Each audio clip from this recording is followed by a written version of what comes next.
There's little doubt as to which Android phone will be the most popular this year. Samsung's been king for a few years now, and the Galaxy S8 and the S8 Plus will definitely rise to the top again. But the question is, do Samsung's new phones actually deserve to be in the #1 spot? If you're looking for a phone that will turn heads, the Galaxy S8 will definitely fit that bill. At first glance, the phone doesn't look much different from last year's S7 Edge, but when you turn on the display, the S8's unique design truly comes to life. The first thing you'll notice is that the physical home button and capacitive keys are nowhere in sight. They've been replaced by on-screen navigational buttons on the new 18.5:9 aspect ratio display, which covers 83.6% of the front of the device. It's not unlike the display of the LG G6, but the curved edges along the side of the phone make this thing look and feel like a piece of art. What's different when compared to last year's S7 Edge is that the curve is a lot more subtle, tapering off gently as it reaches the edge, making it a lot more ergonomic and stylish. The back of the phone is typical Samsung, with the heart rate sensor right next to the Squircle camera module. But what's new is the fingerprint sensor right next to it. Stating that this is an odd placement for the fingerprint sensor goes without saying. It's not a natural placement for your finger, meaning that you'll have to search for it blindly, inevitably leading to fingerprint smudges all over the camera lens.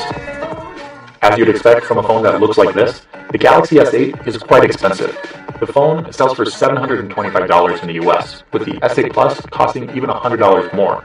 But for all that cash, you do get top-of-the-line hardware.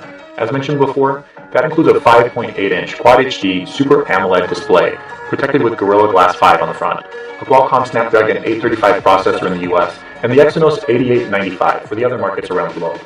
There's the usual 4 gigs of RAM, 64 gigs of storage, 12-megapixel camera on the back, 8-megapixel front-facing camera, and a heart rate monitor.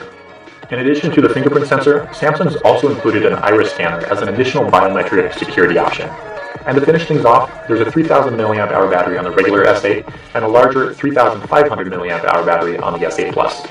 Benchmark numbers show that this phone is fast, but the fluidity of the software in day-to-day use also backs that up. This may sound a little unbelievable, but this is the first Samsung phone that I've used in years which doesn't feel bogged down by an overbearing software layer.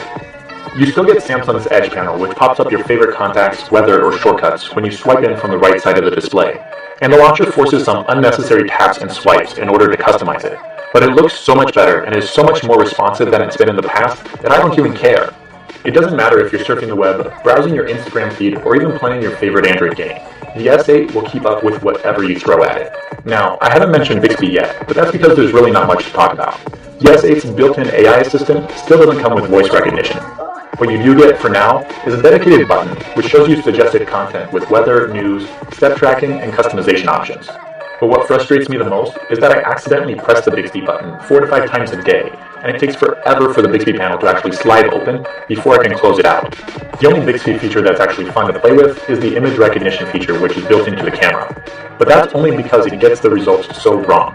If you have something that looks completely unique, it can get it right from time to time and show you a similar image. But it has yet to match me up with an actual product when tapping the shopping icon, even when taking a picture of the Samsung Galaxy S8's official press photo. My disappointment with Bixby also carries over to the S8's battery. By default, the resolution is set to 1080p in order to boost the numbers a bit, but when you use the always-on display and change the resolution back to QHD+, you're lucky if you can make it 14 hours and still have a 10% charge at the end of the day.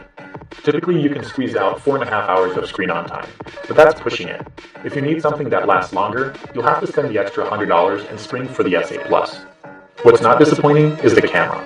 The specs aren't a huge improvement over last year's S7, but the camera still manages to perform exceptionally well.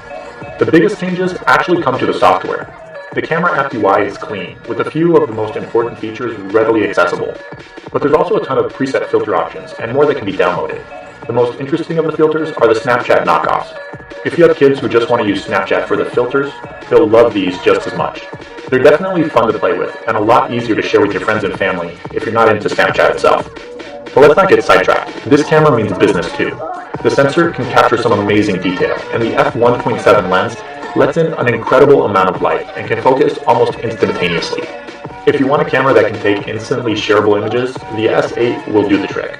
White balance and exposure are great, and Samsung's tweaked things just the right way to deliver impressive low light shots as well. In my opinion, they're not as good as what you get from the HTC U11, but they're better than what the LG G6 has to offer, and on par with the Huawei P10. For me, the problem is that Samsung's done too much to make the photos look good. While the high contrast, bumped up saturation, and sharp edges make the images pop, The end result seldom matches what you see in the real world. Some would argue that the images look better than real life, but I typically want a photo that allows me to edit it the way that I want.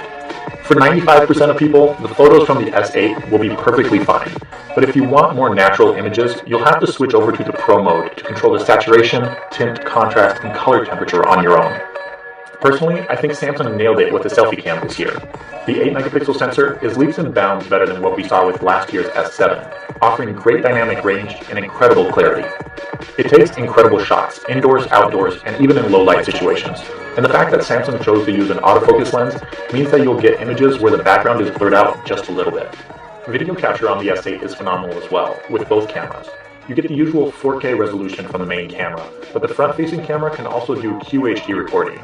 Saturation, contrast, and sharpness levels match what you get when you take pictures, but that's a little bit more forgivable with video since fewer people have the time or even the know-how to edit video properly. It's clear that Samsung's positioned the Galaxy S8 and the S8 Plus as two of the top contenders for 2017. I'm not particularly fond of the fingerprint sensor's position, but the two phones don't have any glaring faults, and it's hard to deny that they're among the best-looking devices I've ever seen. If you're a Samsung fan looking to replace an older Galaxy device with a newer one, there's no reason why you shouldn't buy the Galaxy S8. But if you want to try something different, I don't think that there's anything truly unique that this phone offers. The LG G6 and the HTC U11 are $75 to $100 cheaper than the S8. LG's smartphone offers a similar design, with the added bonus of having a wide-angle camera lens. And HTC's U11 is nearly as pretty as Samsung's smartphone, but you get a slightly better camera, battery performance, and active noise cancellation headphones in the box. This may be the first time in a long time where personal preference may be the deciding factor. Whichever way you go, you won't be disappointed. Let me know in the comments below what you think of the Samsung Galaxy S8, especially if you already own one. If you enjoyed this video, I'd appreciate a thumbs up, and don't forget to subscribe. I've got more Galaxy S8 videos on the way, so stay tuned.